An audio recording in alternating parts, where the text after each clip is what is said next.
Hello students, ये हमारी class 11th accounting की सेकेंड क्लास हैगी। आज की वीडियो के अंदर हम बात करने वाले हैं अपने अकाउंटिंग से रिलेटेड कुछ इंपॉर्टेंट टर्म्स की। इसके अंदर आज हम बहुत सारे इंपॉर्टेंट टर्म्स के बारे में जानेंगे। ये वो टर्म्स हैं जो भी आप अकाउंटिंग पढ़ोगे, आपको बेसिक से लेकर के आप कहीं तक भी अकाउंटिंग पढ़िए, आपको इन टर्म्स का के बारे में पता होना बहुत ज़्यादा ज़रूरी है। और ये बहुत बेसिक है, बहुत इंपॉर्टेंट टर्म्स हैंगे जो अकाउंटिंग के अंदर आपको बार बार पढ़ने होते हैं या आपके उनके बारे में बार बार पूछा जाता है। तो आज की वीडियो स्टार्ट करते हैं। वीडियो स्टार्ट करने से पहले अगर आपने हमारा चैनल सब्सक्राइब नहीं करा है तो आप चैनल सब्सक्राइब कर लीजिए ताकि नई वीडियो के नोटिफिकेशन भी आपको मिलते रहें। तो आइए आज की वीडियो स्टार्ट करते हैं।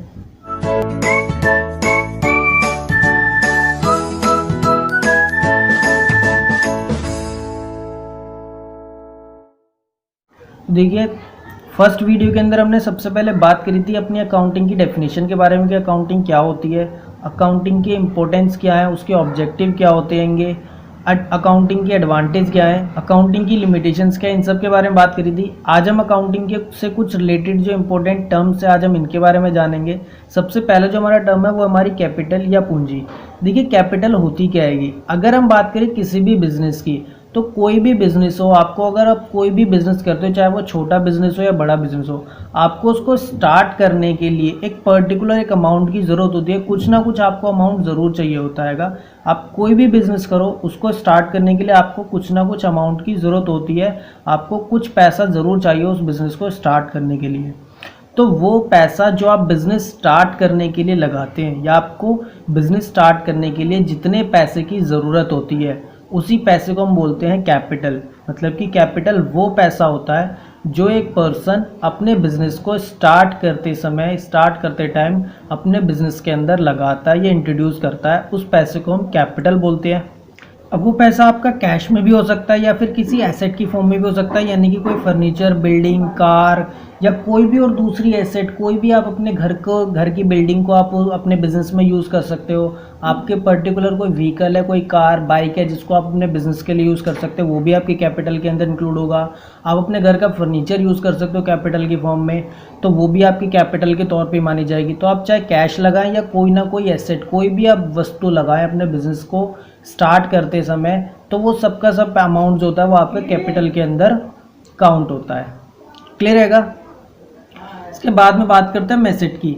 देखिए, एसेट का मतलब क्या होता है। एसेट का मतलब होता है वह वस्तु जो आपकी खुद की ओन होती है, यानी आपकी अपनी है। तो कोई भी ऐसी वस्तु जो आपकी खुद की अपनी है, उस वस्तु को हम एसेट बोलते हैं। तो अगर कोई भी वस्तु, कोई भी ऐसी गुड जो आपकी खुद की अपनी है, उस वस्तु को हम एसेट बोलते हैं। मान लो मेरे पास में ये पेन है, ये पेन मेरा है तो ये मेरी एसेट है। ये रजिस्टर है, ये रजिस्टर मेरा अपना खुद का है तो ये मेरी एसेट है। अगर इस रजिस्टर को मैं किसी और से मांग करके लाया कि मुझे थोड़ी देर के लिए दिखा दीजिए, मुझे यूट्यूब पे वीडियो बनानी है, तो ये एसेट मेरी, तो ये जो रजिस्टर है ये मेरा नहीं होगा, ये मैंने बोरो करा है। अगर ये रजिस्टर मेरा खुद का अपना है तो इसे मैं अपनी एसेट बोल सकता हूँ। क्लियर रहेगा। तो कोई भी ऐसी वस्तु, कोई भी ऐसी चीज़ जो आपकी खुद की अपनी है, जिसके आप खुद मालिक हो, वो वस्तु आपकी एसेट कहलाती है। अब एसेट जो होती है हमारी 5 तरह की होती है। एक होती है हमारी फिक्स्ड एसेट, सेकंड होती है हमारी करंट एसेट, फिर होती है हमारी फिक्टिशियस एसेट, फोर्थ जो होती है हमारी इंटेंजिबल एसेट, और फिफ्थ होती है हमारी लिक्विड एसेट्स। वे क्या होती हैं एक एक करके समझ लेते हैं। सबसे पहले बात करते हैं अपनी फिक्स्ड एसेट की। तो देखिए, जो हमारी फिक्स्ड एसेट होती है, फिक्स्ड एसेट का मतलब होता है ऐसी वस्तुएं जिनकी कॉस्ट बहुत ज़्यादा होती है, जिनकी कॉस्ट बहुत ज़्यादा होती है तथा वो बहुत लंबे टाइम तक चलती हैं। क्लियर है।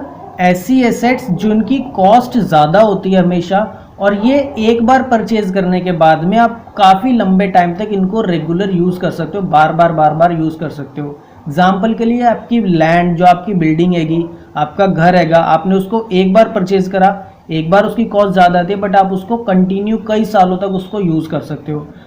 आपका फर्नीचर है, आपकी बिल्डिंग है, आपकी मशीन है, आपका कोई भी व्हीकल है, बाइक हो चाहे कार हो, ये सब क्या होती है आपकी फिक्स्ड एसेट्स होती हैं, क्योंकि इनकी कॉस्ट हमेशा ज़्यादा होती हैगी और आप इनको एक बार परचेज करने के बाद में कंटिन्यू काफ़ी लंबे समय तक यूज़ कर सकते हो बार बार।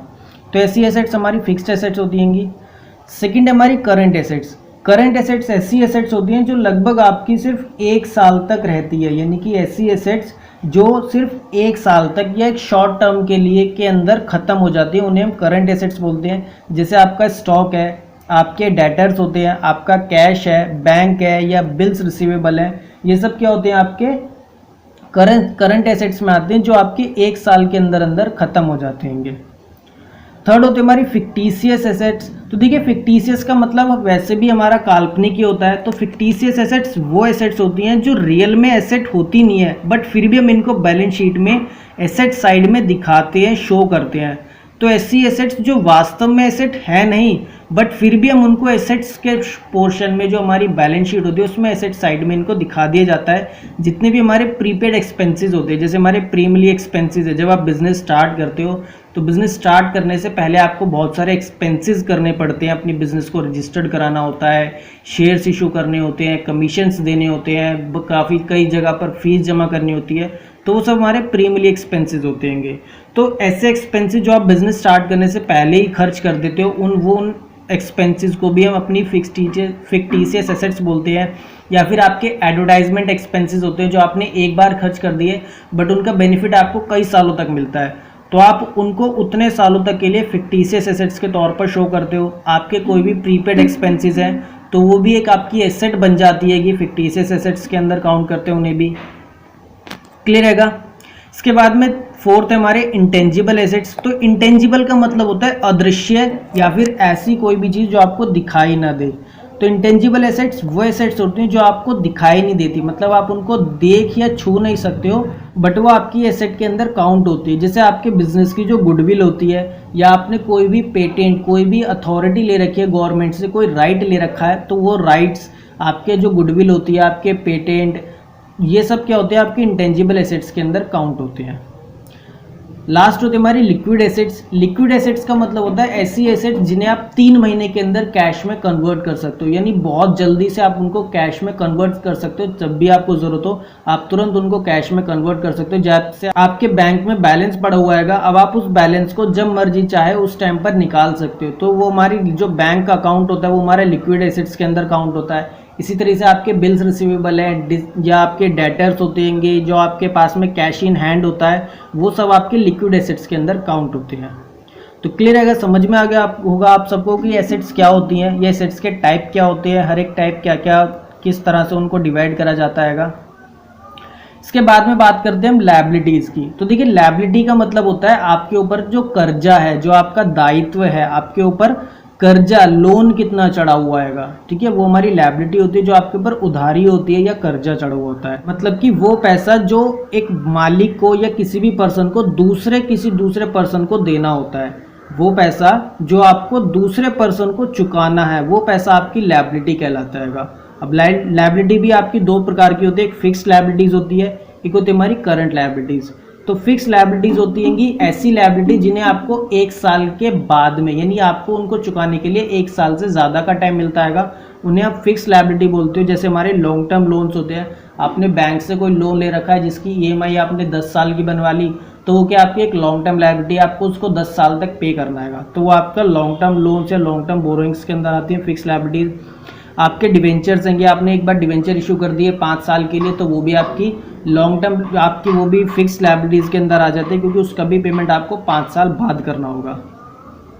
नेक्स्ट है हमारे करंट लायबिलिटीज़। करंट लायबिलिटीज़ का मतलब होता है ऐसी लायबिलिटीज़ या ऐसा उधार जो आपको 1 साल के अंदर अंदर चुकाना है। जैसे आपके बिल्स पेबल होंगे, शॉर्ट टर्म लोन, आपने कोई शॉर्ट टर्म लोन ले रखा है अपने फ्रेंड से, आपने 2 महीने के लिए 3 महीने के लिए आपने पैसे उधार ले लिए, तो वो आपके लिए शॉर्ट टर्म लोन है जो आपको उन 2-3 महीने के अंदर पे करना है। बैंक ओवरड्राफ्ट है, वो भी आपको 3 महीने के लिए मिलता है, मैक्सिमम आपको 3 महीने के अंदर अपने बैंक के अंदर जो ओवरड्राफ्ट होता है कंप्लीट करना होता है, तो ये भी आपकी करंट लायबिलिटी के अंदर आता है।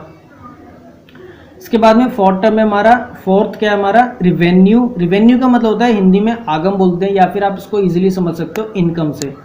जो भी बिजनेस के अंदर आपको इनकम होती है, चाहे वो किसी भी तरह से हो, अगर आपके पास में पैसा आ रहा है, इनकम हो रही है, तो उसे हम रिवेन्यू में काउंट करते हैं।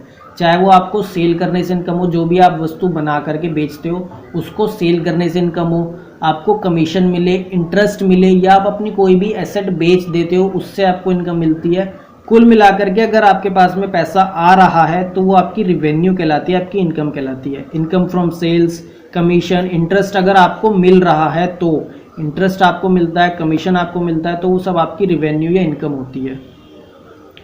उसके बाद में आते हैं हमारे एक्सपेंसेस या व्यय। एक्सपेंसेस का मतलब होता है आपके खर्चे। तो आपके खर्चे, बहुत सारे खर्चे होते हैं बिजनेस के अंदर जो हमें करने होते हैं, जैसे किसी को वेजेस पे करना, मजदूरी देना, सैलरी पे करना, इंटरेस्ट पे करना, कमीशन पे करना। इसके अलावा भी आपके बहुत सारे खर्चे होते हैं, जैसे एडवर्टाइजमेंट पर, प्राइमरी एक्सपेंसेस, प्रीपेड एक्सपेंसेस कर देना, इलेक्ट्रिसिटी का बिल पे करना, वाटर का बिल पे करना, या और भी आपके बहुत सारे खर्चे होते हैं जो आपको रोज़ाना बिजनेस के अंदर करने होते हैं। तो वो सब आपके एक्सपेंसेस होते हैं, आपके खर्चे होते हैं।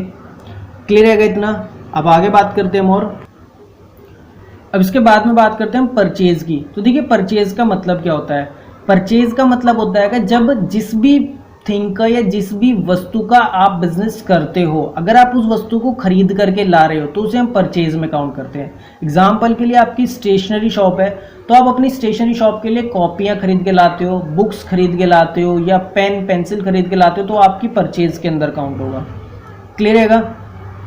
परचेज का मतलब होता है वह वस्तु खरीदना जिसका आप बिजनेस करते हो, जिसका आप व्यापार करते हो, उस वस्तु को खरीदना आपकी परचेज कहलाती है। अब परचेज हमारी दो तरीके से होती है, आपको भी पता है। जब आप कोई भी वस्तु खरीदते हो तो दो तरीके से खरीदते हो, या तो आप उसको कैश में खरीदोगे या क्रेडिट पे यानी कि उधार पे खरीदोगे। तो कैश परचेज क्या होती है? कैश परचेज वो परचेज होती है जब आप कैश उसको साथ के साथ पे करते हो। मतलब आपने एक हाथ से सामान लिया, दूसरे हाथ से आपने उसको कैश दे दिया, तो आपकी कैश परचेज हैगी। जब आप जो कैश हैगा वो ऑन परचेज आप उसको पेड कर देते हो, खरीदते टाइम ही आप उसको पे कर देते हो कैश, तो हमारी कैश परचेज होती है। क्रेडिट परचेज होती है जब आप उधार माल खरीद के लाते हो। When purchase goods without cash, जब आप अपनी गुड्स को, अपनी वस्तु को, जो भी आप वस्तु खरीद रहे हो उसको बिना कैश के खरीद के लाते हो। आपने बोला भाई पैसे मैं 1 महीने बाद या 2 महीने बाद आपको दे दूंगा, उसे हम क्रेडिट परचेज बोलते हैं। क्रेडिट का मतलब होता है उधार। तो परचेज हमेशा दो तरीके से होती है, या तो कैश में करोगे या क्रेडिट पे करोगे, उधार में खरीदोगे। तो कैश परचेज जब आप कैश हैंड टू हैंड पे करते हो, क्रेडिट परचेज जब आप कैश कुछ टाइम के बाद में पे करते हो, आप उधार में माल खरीद के ले आते हो, उसे हम क्रेडिट परचेज बोलते हैं। इसके बाद में नेक्स्ट है हमारी सेल्स या विक्रय। सेल्स का मतलब होता है उस वस्तु को बेचना जिसका आप बिजनेस करते हो। सेम अगर आपकी स्टेशनरी शॉप है तो आप अगर पेन पेंसिल बुक्स कॉपी ये सब बेचते हो तो वो आपकी सेल्स के अंदर काउंट होता है। सेल्स भी परचेज की तरह दो ही तरह की होती है, कैश सेल्स या क्रेडिट सेल। आप माल दो ही तरीके से बेचते हो, या तो कैश में बेचोगे या क्रेडिट उधार बेचोगे। तो अगर आपको कैश हैंड टू हैंड मिल रहा है तो वो कैश सेल होती है, अगर उधार बेचते हो तो क्रेडिट सेल होती है। इसके बाद में नेक्स्ट पॉइंट हमारा स्टॉक, जिसे हम हिंदी में रहतिया या स्कंद बोलते हैं। तो देखिए स्टॉक क्या होता है। स्टॉक का मतलब होता है वह वस्तु जिसका आप बिजनेस करते हो, जिसका आप बिजनेस करते हो वो आपके लिए स्टॉक कहलाता है। जैसे अगर आप एक इलेक्ट्रिक शॉप है, आपकी एक इलेक्ट्रॉनिक्स की दुकान है, तो इलेक्ट्रॉनिक्स की दुकान में जो आपके टीवी, फ्रिज, मोबाइल या और जो इलेक्ट्रॉनिक आइटम होंगे वो सब आपका स्टॉक कहलाएंगे। अगर आपकी स्टेशनरी शॉप है तो आपकी स्टेशनरी शॉप के अंदर जितनी आपकी बुक्स हैं, कॉपीज़ हैं, या जो पेन पेंसिल का सामान पड़ा है वो आपका स्टॉक होगा। अगर आपकी फर्नीचर की दुकान है तो जितनी भी आपके पास है मेज, कुर्सी, बेड या आपकी अलमीरा वगैरह जो सब आपके पास में रखी है वो आपका स्टॉक कहलाएगा। तो स्टॉक का मतलब होता है वह वस्तु, जितनी भी गुड्स आपके पास में अवेलेबल है, आपको बेचने के लिए आपके पास अवेलेबल हैं और उसका आप बिजनेस करते हो, वो सब आपकी स्टॉक कहलाती है। अब स्टॉक हमारा दो तरीके का होता है, एक तो है ओपनिंग स्टॉक, एक क्लोजिंग स्टॉक। जब आपका अकाउंटिंग ईयर स्टार्ट होता है तो उस समय आपका पास जितना स्टॉक होता है वो आपका ओपनिंग स्टॉक हो गया। एग्जाम्पल के लिए आपका जो अकाउंटिंग ईयर है वो 1 जनवरी से लेकर 31 दिसंबर तक आपका अकाउंटिंग ईयर चलता है। आप जो अपना अकाउंटिंग ईयर बनाते हो 1 जनवरी से 31 दिसंबर तक बनाते हो, तो 1 जनवरी को आपके पास में जितना स्टॉक था वो आपका ओपनिंग स्टॉक हो गया, और 31 दिसंबर को जो आपके पास में स्टॉक होगा, जितना स्टॉक आपके पास बचा हुआ होगा वो आपका क्लोजिंग स्टॉक कहलाएगा। जब आपने अपना अकाउंटिंग ईयर बंद करा, आपका अकाउंटिंग ईयर खत्म हुआ, तो उस टाइम पर आपके पास में कितना स्टॉक बचा था वो आपका क्लोजिंग स्टॉक कहलाता है। क्लियर है? इसके बाद में हमारे कुछ और छोटे छोटे से टर्म्स होंगे। जैसे फर्स्ट स्टेप क्या है हमारा, डेटर्स होंगे। डेटर का मतलब देनदार, इन्हें हम एक और नाम से जानते हैं हमारे ग्राहक। तो ग्राहक या कस्टमर आपको पता ही होते होंगे क्या होते हैं। डेटर्स वो पर्सन होता है जिन्हें हम अपनी उधार सेल करते हैं। हमने अभी पढ़ा था क्रेडिट सेल, तो जो जिन भी पर्सन्स को हम क्रेडिट में सेल करते हैं वो सब हमारे डेटर्स बन जाते हैं। वो क्या बन जाते हैं? हमारे डेटर्स बन जाते हैं। जैसे आपका एक बिजनेस है और आपने किसी पर्सन ए को आपने 2,000 रुपये का माल उधार में बेच दिया, क्रेडिट सेल कर दी, तो जो ए है आपका डेटर बन जाएगा। क्लियर रहेगा? ए क्या बन जाएगा? आपका डेटर बन जाएगा, आपका ग्राहक बन जाएगा, आपका देनदार बन जाएगा। तो देनदार वह ग्राहक होते हैं, सिर्फ वही ग्राहकों को देनदार या डेटर बोला जाता है जो आपसे उधार माल खरीदते हैं। इसी तरह से क्रेडिटर्स होते हैं। क्रेडिटर्स आपके वो दुकानदार होते हैं। अब भाई आप जब बिजनेस करते हो तो आप भी तो कहीं ना कहीं से माल खरीद के लाते होंगे, चाहे आप ट्रेडिंग करते हो या आप खुद प्रोडक्शन करते हो। अगर आप खुद प्रोडक्शन करते हो तो भी आपको रॉ मटेरियल खरीद के लाना होता होगा, और आप अगर ट्रेडिंग करते हो कि एक जगह से खरीदा और दूसरी जगह बेच दिया, तो आपको पहले होलसेलर से अपना सामान खरीद के लाना होता है, तब आप आगे कस्टमर को बेचते हो। तो क्रेडिटर, आप जब सामान उधार खरीद के लाते हो, मतलब कि जब आप क्रेडिट परचेज करते हो, तो जिस भी पर्सन से आप क्रेडिट परचेज करते हो, चाहे वो होलसेलर हो या फिर आप रॉ मटेरियल खरीद करके ला रहे हो, तो जिस पर्सन से आपने क्रेडिट परचेज करी है वो क्या बन जाता है? आपका क्रेडिटर बन जाता है, यानी कि लेनदार। वो आपसे पैसे लेगा। तो वह पर्सन जिससे आपने उधार माल खरीदा है वह क्या कहलाएगा? आपका क्रेडिटर कहलाता है। क्लियर रहेगा? इसके बाद में नेक्स्ट है हमारा ड्राइंग्स। ड्राइंग्स का मतलब होता है आहरण। ड्रॉ का मतलब होता है निकालना, तो ड्राइंग्स का मतलब भी यहाँ पर आहरण करना या निकालना ही है, यानी कि वो पैसा, वो अमाउंट जो मालिक अपने बिजनेस से निकाल लेता है एक साल के दौरान, वो उस साल की उसकी ड्राइंग्स कहलाती है। देखिए यहाँ पर हम सिंपल सी बात कर लेते हैं, जो भी हम अकाउंट्स बनाते हैं वो कभी भी अपने मालिक के लिए नहीं बनाते। हम अपने अकाउंट्स जो बनाते हैं वो अपने बिजनेस के लिए बनाते हैं। जब भी अकाउंट्स बनाया जाता है तो जो भी हमारा मालिक या फिर जिसके लिए भी हम काम करते हैं वो होता है हमारा बिजनेस। हमें अपने प्रोप्राइटर से, अपने मालिक से कोई लेना देना नहीं होता। तो अगर कोई भी मालिक, जो भी उस बिज़नेस का मालिक है, वो अपने बिज़नेस से जितना भी पैसा निकालता है एक साल के दौरान या ड्यूरिंग अ ईयर, वो सब उसकी ड्राइंग्स कहलाती है। चाहे वो कैश निकाले या कोई अपना जो भी स्टॉक है उसमें से कोई निकाले। एग्जाम्पल के लिए आपकी स्टेशनरी शॉप है और आपके घर में छोटे भाई बहन है या आपके और फैमिली में किसी को पेंसिल या बुक की ज़रूरत पड़ी, आपने अपनी दुकान से, अपनी शॉप से पेंसिल या बुक निकाली और उसको दे दी, तो वो आपकी ड्राइंग्स के अंदर काउंट हो जाएगा। तो चाहे तो आप अपने बिजनेस से कैश निकालो, पैसा निकालो डायरेक्ट अपना कैश, या फिर जो आपकी एसेट है, जो आपका स्टॉक है, आप स्टॉक में से सामान निकालते हो, वो सब आपकी ड्राइंग्स कहलाता है। क्लियर रहेगा? इसके बाद में आता है डिस्काउंट। तो देखिए डिस्काउंट आप सबको बहुत अच्छे से पता होगा डिस्काउंट क्या होता है। डिस्काउंट वो अमाउंट होता है जो आपको माल खरीदने पर या बेचने पर, खरीदने पर मिलता है या बेचने पर एक दुकानदार देता है। तो अगर आप परचेज करके ला रहे हो, अगर आप परचेज कर रहे हो, अपना माल खरीद करके ला रहे हो, चाहे वो रॉ मटेरियल खरीद रहे हो या कुछ भी कर रहे हो, उसकी अमाउंट में जो भी आपको कमी मिल जाती है वो आपका डिस्काउंट कहलाता है। एग्जाम्पल के लिए आपने 11,000 रुपये का माल खरीदा और शॉपकीपर ने क्या बोला, भैया आपने 11,000 का माल खरीदा है, शॉपकीपर ने बोला आप मुझे 10,500 रुपये ही दे जाओ। तो जो 500 रुपये कम हुए ये क्या कहला जाएगा? आपका डिस्काउंट कहलाएगा, जो आपको उस टाइम पर मिला है। इसे बोलते हैं हम डिस्काउंट रिसीव्ड। और अगर आप सेल कर रहे हो, आपने क्या करा, 15,000 रुपये की सेल करी और आपने कस्टमर से 14,800 रुपये लिए, तो जो 200 रुपये आपने कम करे अपनी सेल के अमाउंट में, अपने 15,000 में जो 200 रुपये कम करे हैं, ये क्या कहलाएगा? आपका डिस्काउंट अलाउड, यानी आपने डिस्काउंट दिया है कस्टमर को। तो क्लियर बात है कि भाई डिस्काउंट रिसीव हो रहा है तो आपके लिए रिवेन्यू है, इनकम है, और अगर डिस्काउंट अलाउड है तो आपके लिए वो एक्सपेंसेस होता है, एक लॉस के अंदर काउंट होता है, आपका खर्चा आएगा। क्लियर है? तो डिस्काउंट हमारे दो तरीके का होता है। अगर आप एक डिस्काउंट आपको जो मिलता है, एक डिस्काउंट आप जो देते हो। अगर आपको मिल रहा है तो वो रिवेन्यू है या आप प्रॉफिट बोल सकते हो उसे। और अगर आप अपना डिस्काउंट देते हो किसी पर्सन को, अपने किसी कस्टमर को, डेटर को आप डिस्काउंट देते हो, तो वो आपके लिए डिस्काउंट अलाउड कहलाता है, यानी या तो आपके एक्सपेंसेस होते हैं या फिर आप उसको अपने लॉस में भी काउंट कर सकते हो। क्लियर रहेगा? तो हमारे डिस्काउंट की बात होगी। इसके अलावा भी हमारे कुछ और टर्म्स होते हैं जिनकी हम बात कर लेते हैं। जैसे एक क्या होता है हमारा प्रोप्राइटर। प्रोप्राइटर का मतलब होता है मालिक, यानी वह पर्सन जो बिजनेस स्टार्ट करता है, जो बिजनेस करता है, उसी को हम प्रोप्राइटर बोलते हैं। इसके अलावा हमारे जो और टर्म्स होते हैंगे, हम इसके अंदर कुछ टर्म्स बात कर सकते हैंगे जिससे रिलेटेड होते हैं। जैसे मैनेजर वो पर्सन होता है जो बिजनेस को की देखरेख करता है, मैनेज करता है पूरे बिजनेस को, पूरे आपकी कंपनी को मैनेज करता है, उसे मैनेजर कहते हैं। इन्वेस्टर्स होते हैं, इन्वेस्टर वह पर्सन होते हैं जो आपकी कंपनी के अंदर इन्वेस्ट करते हैं, जो अपना पैसा आपकी कंपनी के अंदर लगाते हैं, उन्हें हम इन्वेस्टर कहते हैं।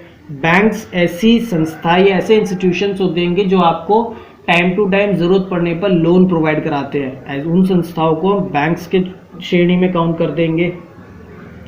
तो क्लियर रहेगा। आई होप आप सबको सारे के सारे जो टर्म्स होंगे वो क्लियर हो गए होंगे। अगर आपको कोई भी टर्म क्लियर नहीं हुआ है तो आप इस वीडियो को रिवाइंड करके इजीली देख सकते हैं। एक बार हम जो बहुत जल्दी से उनको रिवाइज कर लेते हैं, जिससे अगर आपको कोई डाउट होगा तो वो क्लियर हो जाएगा। देख लीजिए। देखिए फर्स्ट हमारा क्या पॉइंट कहता है, कैपिटल वो पैसा होता है जो एक प्रोप्राइटर या एक व्यक्ति बिजनेस को स्टार्ट करते समय लगाता है, उसे कैपिटल बोलते हैं। वो आपकी कैश या एसेट कुछ भी हो सकती है। उसके बाद में एसेट होती है कि एसेट वो वस्तु होती है जो आपकी खुद की होती है, आपकी ओन अपनी खुद की खरीदी हुई होती है, जिसके आप खुद मालिक होते हैं, उसे एसेट बोलते हैं। हमारी 5 तरह की होती है, fixed assets, current assets, fictitious assets, intangible assets या लिक्विड एसेट्स। क्लियर हैगा। इसके बाद में हमारी लायबिलिटीज दी। लायबिलिटीज का मतलब होता है आपके ऊपर उधार या कर्जा, तो वो पैसा जो आपको किसी दूसरे पर्सन को चुकाना है या आपने किसी दूसरे से उधार लिया है, वो आपकी लायबिलिटी कहलाती है। लायबिलिटी हमारी 2 तरह की होती है, फिक्स लायबिलिटीज या करंट लायबिलिटीज। फिक्स लायबिलिटीज जिसका पैसा आपको 1 साल के से ज़्यादा समय में चुकाना है, करंट लायबिलिटीज जिसका पैसा आपको 1 साल के अंदर अंदर चुकाना है। फोर्थ हमारी रिवेन्यू या इनकम। रिवेन्यू या इनकम वो होती है अगर आपको कहीं से भी पैसा रिसीव हो रहा है, यानी कि अगर ऐसी कोई भी ट्रांजैक्शन जिससे आपका पैसा बढ़ जाए, आपकी कैपिटल बढ़ जाए, उसे रिवेन्यू कहते हैं। आपके पास कैश आ जाए, पैसा आ जाए, जैसे सेल करने से, कमीशन मिलने से, इंटरेस्ट मिलने से, डिस्काउंट मिलने से, ये सब आपकी रिवेन्यू होती है। एक्सपेंसेस होते हैं वो ऐसे ट्रांजैक्शन जिनसे आपकी कैपिटल कम हो जाए या आपके पास से कैश चला जाए। आप किसी को वेजेस पे कर रहे हैं, सैलरी पे कर रहे हो, इंटरेस्ट दे रहे हो, कमीशन दे रहे हो, कोई भी एडवर्टाइजमेंट के खर्चे कर रहे हो, अपने डेली लाइफ के खर्चे कर रहे हो, वो सब आपके एक्सपेंसेस होते हैं, खर्चों के अंदर काउंट होते हैं। इसके बाद में हमारी परचेज थी। परचेज का मतलब होता है जब आप अपनी गुड्स को खरीद के लाते हो। गुड्स का मतलब देखिए, गुड्स मैंने आपको पहले बताई नहीं थी। गुड्स होती हैंगी वह वस्तु जिसका आप बिजनेस करते हो ना, उसे आप गुड्स कहते हो। ठीक है, अकाउंट्स की फॉर्म में जिस भी वस्तु का आप बिजनेस करते हो उसे गुड्स कहेंगे। जैसे अगर आपकी अगर इलेक्ट्रॉनिक शॉप है तो आप जो टीवी, फ्रिज, एसी जो भी आप बेचते हो वो सब आपकी गुड्स कहलाएगी। अगर आपकी कोई फर्नीचर की फॉर्म है तो कुर्सी, टेबल, मेज, जितनी भी चीज़ें आप बेचते हो वो सब आपकी गुड्स कहलाएंगी। अगर स्टेशनरी शॉप है तो पेन, पेंसिल, बुक, कॉपीज़ वो सब आपकी गुड्स कहलाएंगी। क्लियर हैगा। तो अगर आप अपनी गुड्स को परचेज करते हो, खरीद करके ला रहे हो, तो उसे परचेज बोला जाता है। परचेज हमारी 2 प्रकार की होती है, या तो कैश परचेज है, क्रेडिट परचेज। अगर कैश में माल खरीद के ला रहे हो तो कैश परचेज है, उधार खरीद रहे हो तो वो क्रेडिट परचेज कहलाता है। सेम इसके बाद में सेल्स होती हैंगी। सेल भी हमारी जब भी आप अपनी गुड्स को बेचते हो वो आपकी सेल में काउंट होता है। सेल 2 तरह की होती है, कैश सेल या क्रेडिट सेल। कैश में बेच रहे हो तो कैश सेल, उधार बेच रहे हो तो क्रेडिट सेल। देखिए अगर आप कभी भी अपनी एसेट को बेचते हो या कोई एसेट खरीद के लाते हो, मान लो आपकी स्टेशनरी की शॉप है और आप अपनी दुकान पर आपको देखने के लिए टीवी खरीद रहे हो, तो वो आपकी परचेज के अंदर काउंट नहीं होता है। इसी तरह से आपकी जो अलमीरा थी, आपने दुकान के अंदर अलमीरा रखी हुई थी, आपकी एक स्टेशनरी शॉप है और आपने की दुकान में अलमीरा रखी हुई थी, वो अलमीरा आपकी पुरानी हो गई, आपने उसको बेच दिया, तो आप उसको अपनी सेल्स में काउंट नहीं करोगे। वो आपकी एसेट है, आप उसको बेच रहे हो, लेकिन आप उसको सेल्स के अंदर काउंट नहीं करते, क्योंकि सेल में और परचेज में सिर्फ हम उन्हीं अमाउंट्स को या उन्हीं ट्रांजेक्शन को काउंट करते हैं जिसमें आपकी गुड्स बेची या खरीदी जाती है। तो अगर आप अपनी गुड्स खरीद रहे हो या गुड्स को बेच रहे हो तभी वो परचेज या सेल्स कहलाएंगी। क्लियर रहेगा। इसके बाद में बात करते हैं अपनी एसेट। तो एसेट क्या होती है? गुड्स का वो अमाउंट या वह गुड्स जिन्हें आप एक टाइम पर बेच सकते हो, वो आपका स्टॉक कहलाता है। यानी अगर मैं आज की बात करूं, आज जो हमारी डेट है वो 24 सितंबर हैगी। आज हमारी डेट 24 सितंबर है, तो 24 सितंबर को जितना भी सामान आपकी दुकान के अंदर रखा हुआ है वो आपका स्टॉक कहलाएगा आज की डेट का। क्लियर हैगा। 24 सितंबर को जितना भी सामान आपकी दुकान के अंदर है जिसे आप बेच सकते हो आज के आज, वो सब क्या कहलाएगा? आपका स्टॉक कहलाएगा। स्टॉक 2 तरीके का होता है, ओपनिंग स्टॉक या क्लोजिंग स्टॉक। जब आप अपना बिजनेस जब आपका अकाउंटिंग ईयर स्टार्ट होता है तो अकाउंटिंग ईयर के स्टार्ट होने पर जो स्टॉक होता है उसे ओपनिंग स्टॉक कहते हैं, और जब आपका अकाउंटिंग ईयर खत्म होता है तो उस एंड वाले दिन जितना भी आपके पास स्टॉक बचता है वो आपका क्लोजिंग स्टॉक कहलाता है। देन इसके बाद में डेटर्स थे। डेटर्स वो पर्सन होते हैं जिन्हें आप क्रेडिट में सेल करते हो, उन सबको हम डेटर बोलते हैं जो आपसे उधार माल खरीदते हैं। क्रेडिटर्स वो पर्सन होते हैं जिनसे आप उधार में खरीदते हो, जिनसे आप क्रेडिट परचेज करते हो, वो आपके क्रेडिटर्स कहलाते हैं। ड्राइंग्स वो पैसा होता है जिसे आप अपने बिजनेस से निकालते हो 1 साल के दौरान, चाहे वो आप कैश निकालो या आप अपनी गुड्स निकालो। डिस्काउंट, अगर आप अपनी सेल के बिल में कमी कर रहे हो या परचेज के बिल में आपकी कमी हो रही है, मतलब अगर आपको चाहे छूट मिल रही है या आप छूट दे रहे हो सेल्स करते टाइम, वो आपकी क्या कहलाता है, डिस्काउंट कहलाता है। तो क्लियर रहेगा। आई होप आप सबको सारे पॉइंट्स बहुत अच्छे से समझ में आ गए होंगे। अगर इसके अलावा भी आपको किसी भी पॉइंट में कोई भी प्रॉब्लम होती है तो आप नीचे कमेंट करके बता सकते हैं, और आप अपनी रिव्यूज़ ज़रूर दीजिएगा वीडियो के बारे में, ताकि हम आगे जा कर के अगर कोई भी कमी हो तो हम उसको सुधार सके। और अगर आपको वीडियो अच्छी लगी तो एक लाइक कर दीजिएगा और अपने दोस्तों के साथ शेयर ज़रूर कीजिएगा।